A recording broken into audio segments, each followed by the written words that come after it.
Les premiers rayons de soleil pénétraient doucement par les fenêtres de la maison, illuminant la cuisine où Bianca et Isabella s'affairaient depuis l'aube.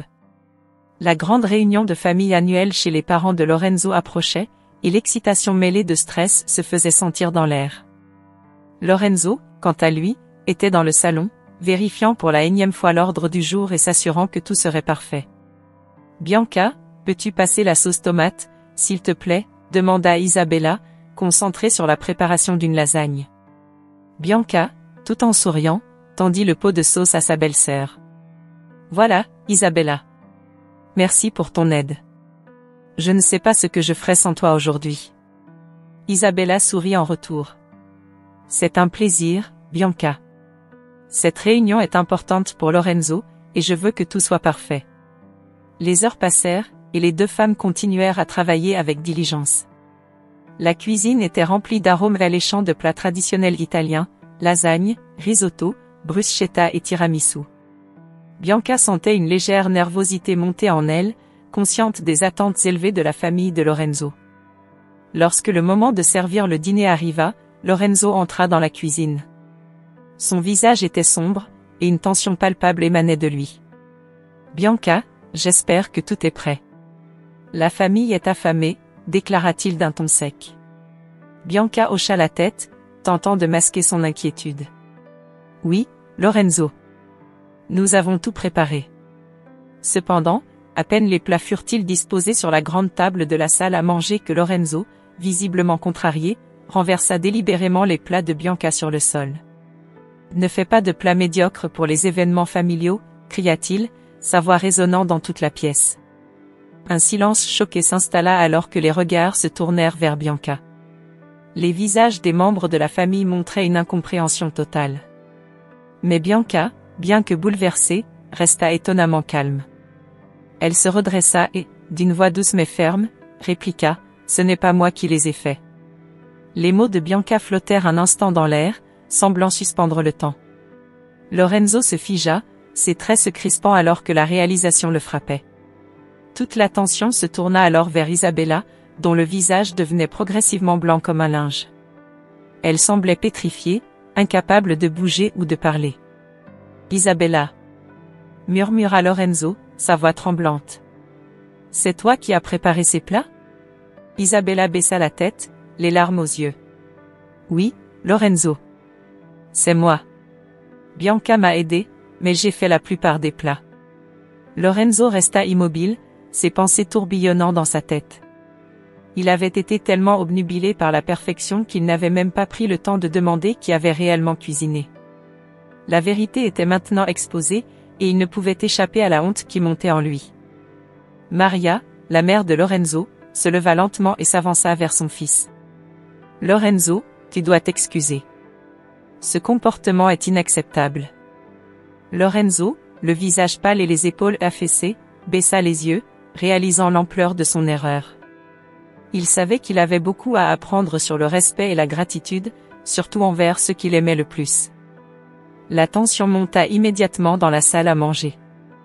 Les visages des membres de la famille étaient figés, certains par l'incompréhension, d'autres par le choc.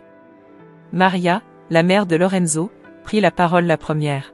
« Lorenzo, que se passe-t-il ici ?» demanda-t-elle, sa voix tremblant d'inquiétude. Lorenzo, encore rouge de colère et d'embarras, jeta un regard furieux vers Isabella.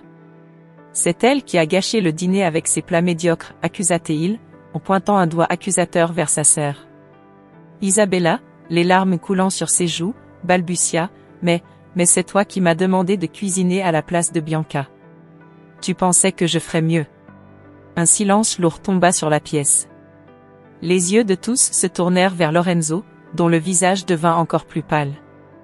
Bianca, qui observait la scène avec une calme détermination, se leva lentement.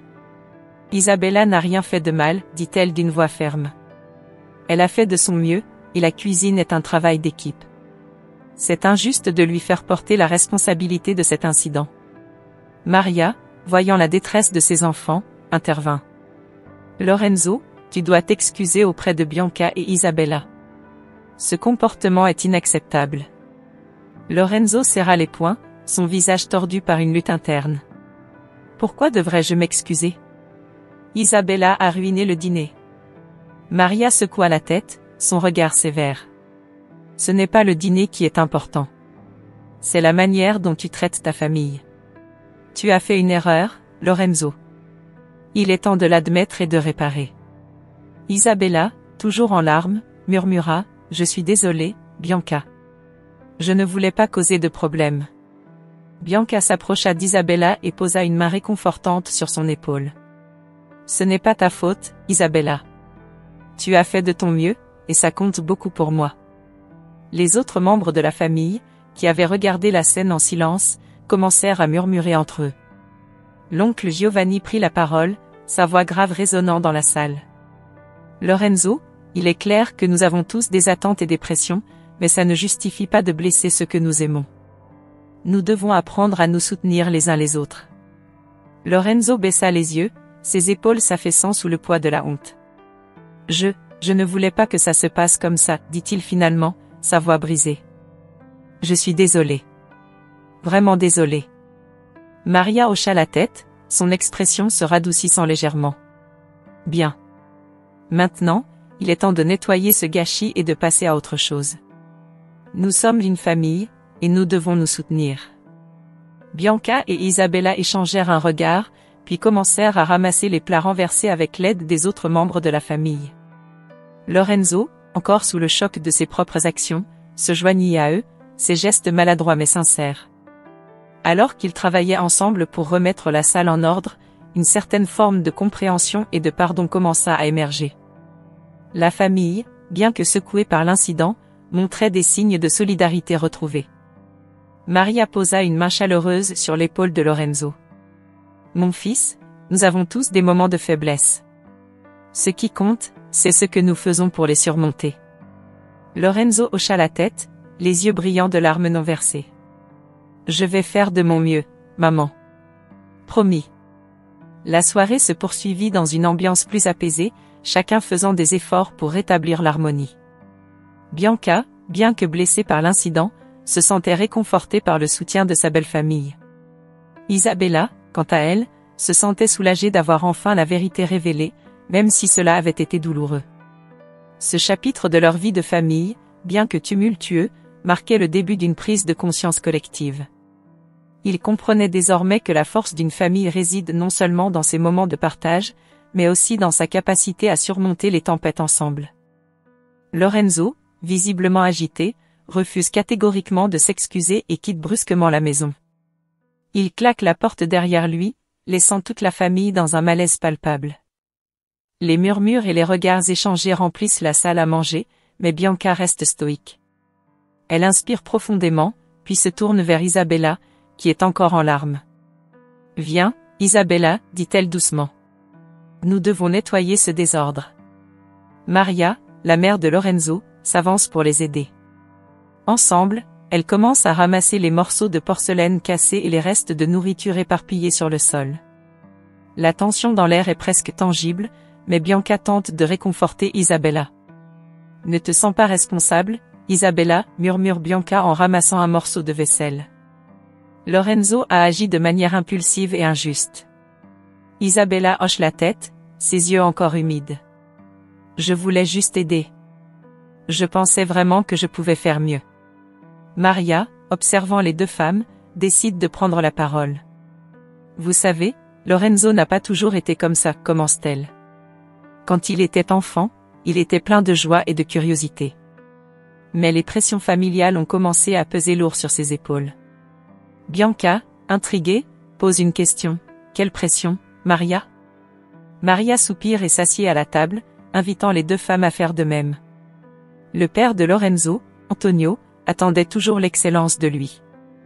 Que ce soit à l'école, dans le sport ou dans la vie en général, Lorenzo devait toujours être le meilleur.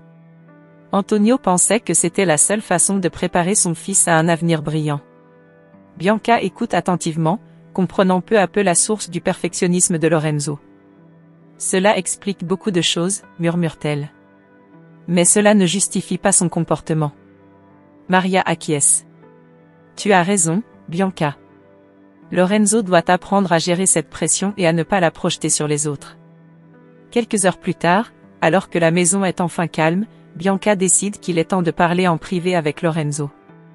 Elle sait qu'il est important de comprendre la source de son comportement pour pouvoir avancer ensemble. Lorenzo revient tard dans la nuit, ses pas résonnant lourdement dans le couloir. Bianca l'attend dans le salon, assise sur le canapé, une tasse de thé à la main. Lorsqu'il entre, elle lève les yeux et l'invite à s'asseoir à côté d'elle. « Lorenzo, nous devons parler », commence-t-elle calmement. Lorenzo s'assied, évitant son regard. « Je sais », murmure-t-il. « Je sais que j'ai agi de manière terrible ce soir. » Bianca prend une profonde inspiration. « Pourquoi as-tu fait cela ? Pourquoi as-tu demandé à Isabella de cuisiner à ma place ?» Lorenzo ferme les yeux, cherchant les mots. « Je me sens constamment jugé par ma famille », avoue-t-il. « J'ai peur de les décevoir. J'ai pensé qu'Isabella ferait mieux que toi, et que cela impressionnerait tout le monde. » Bianca pose une main réconfortante sur la sienne. « Lorenzo, tu n'as pas besoin de prouver quoi que ce soit à ta famille. Nous faisons tous des erreurs, et c'est normal. Mais ce n'est pas juste de mettre cette pression sur Isabella ou sur moi. » Lorenzo hoche la tête, les larmes aux yeux. « Je suis désolé, Bianca. Je ne veux pas te faire de mal. » Bianca sourit doucement. « Nous devons trouver un moyen de surmonter cela ensemble. Peut-être que suivre une thérapie de couple pourrait nous aider à mieux communiquer et à gérer ces pressions familiales. » Lorenzo regarde Bianca, reconnaissant pour sa compréhension et son soutien. « D'accord, dit-il enfin. Allons voir un thérapeute. Je ferai tout ce qu'il faut pour réparer les choses. » Bianca serre sa main, sentant un espoir renouvelé pour leur avenir. Ils savent que le chemin sera long et difficile, mais ils sont prêts à le parcourir ensemble, main dans la main.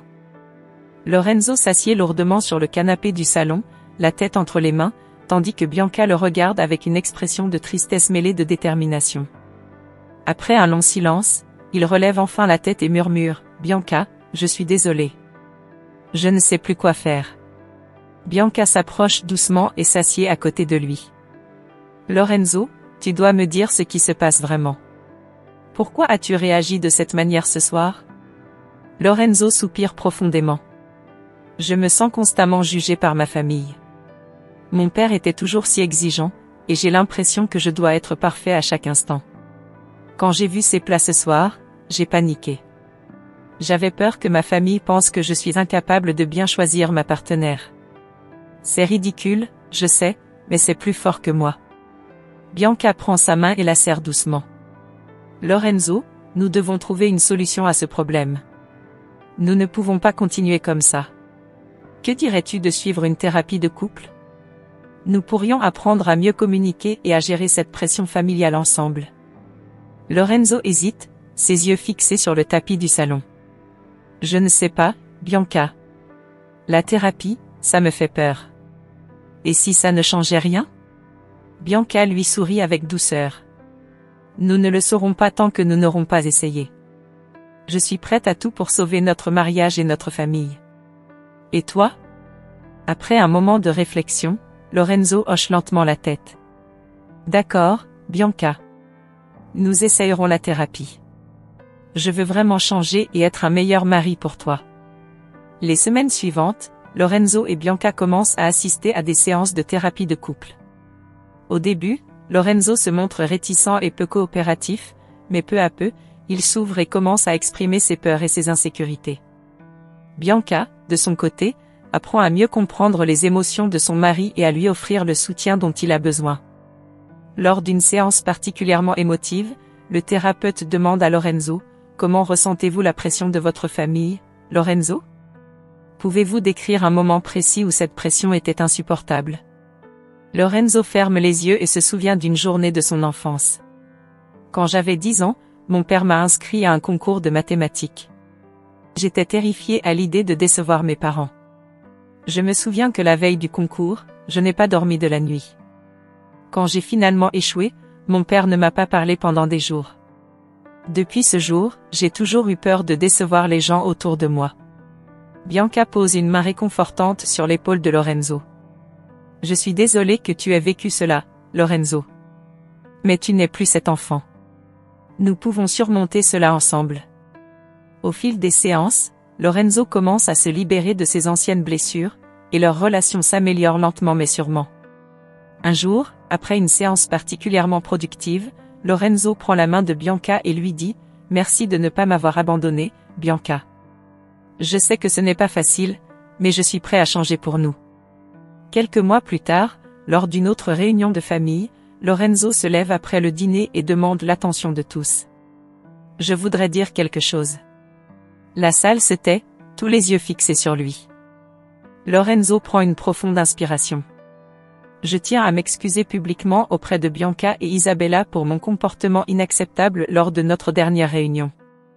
J'ai laissé mes insécurités et mon besoin de perfection affecter ce que j'aime.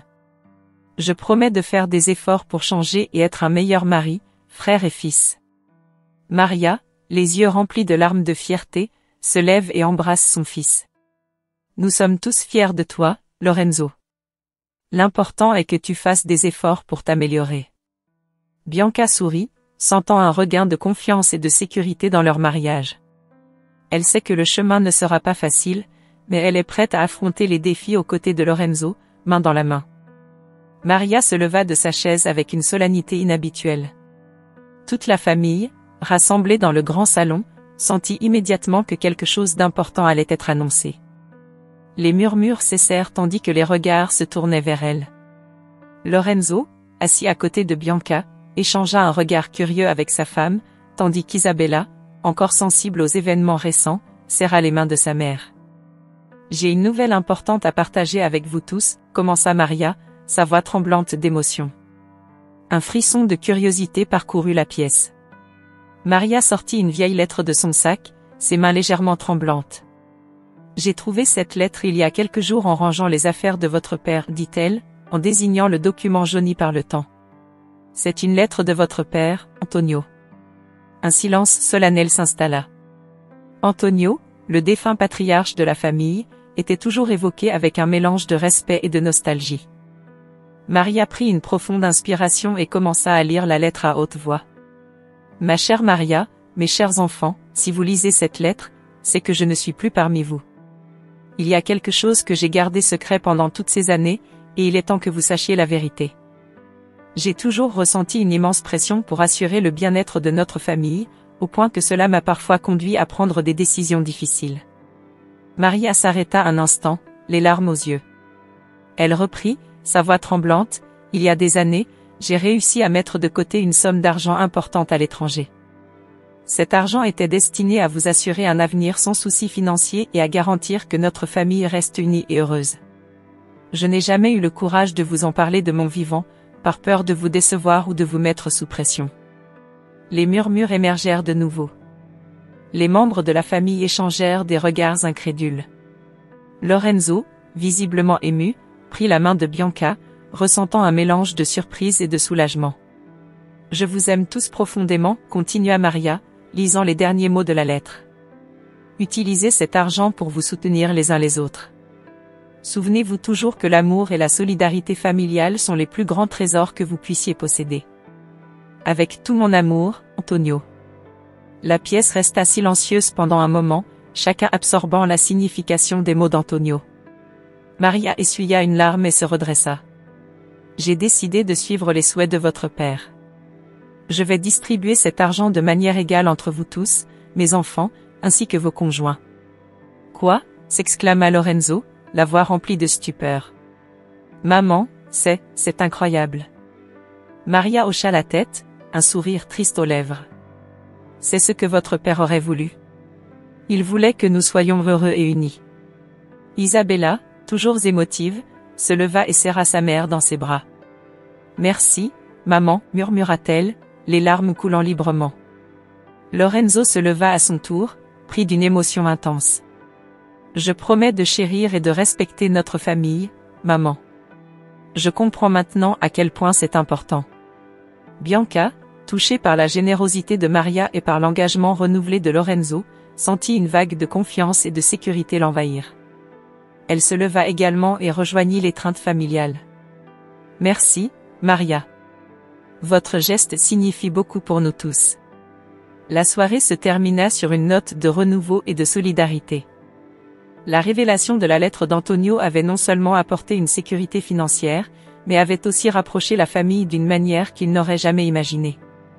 Lorenzo, Bianca, et toute la famille se promirent de chérir ces moments précieux et de toujours se soutenir les uns les autres, honorant ainsi la mémoire d'Antonio et les valeurs qu'il avait enchéries.